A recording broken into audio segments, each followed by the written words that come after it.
In this lesson, we're going to learn how to search for references on the ArtStation webpage. To do this, I've restricted the search terms to scenes and in digital 2D. Here we have a ton of artists and references that we can use later in our drawing. This image right here is one of the references I want to use for my concept.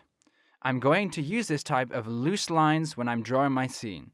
I'm not really interested in using anything defined, so to say. I'm going to select the images that just inspire me or that I like. They don't have to coincide with what you're going to draw, but they're going to inspire you when you're doing your own illustration. Or when you're getting ideas on what scene or colors, all of this is going to help.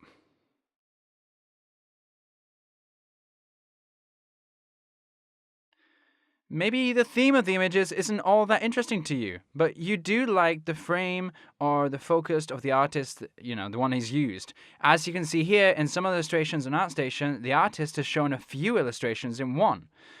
In this way, you can see a lot more into the world of the artist. This one here, for example, has made a scene through various illustrations as if it was a kind of storyboard.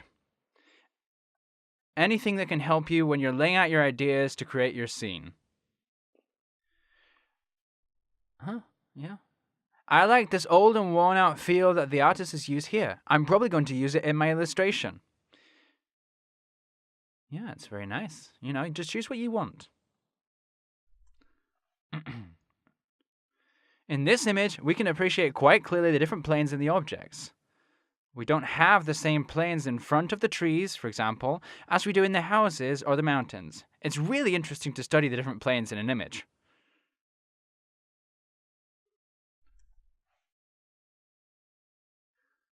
This other one right here is also interesting for us to study the planes. In the same way as the other one, we have multiple levels of depth, and the illumination makes it so we can observe these different planes. The first planes are generally darker than the last ones. Ooh, very nice. Yeah. In ArtStation, you can also find video game concepts that you're probably going to like. This can help you to be inspired when you're creating illustrations.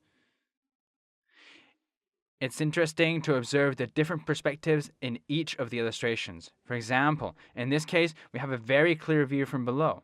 This can help us be inspired when working on the perspective of the image. Alright, so after this reference search, I'm sure that you've found some ideas to use in your illustration. You can spend as much time as you want when searching for references. Don't worry about it. In the next lesson, I'm going to teach you visual proportions and weights when we're making an illustration. It's important. I hope you've enjoyed this lesson, and I'll see you in the next one.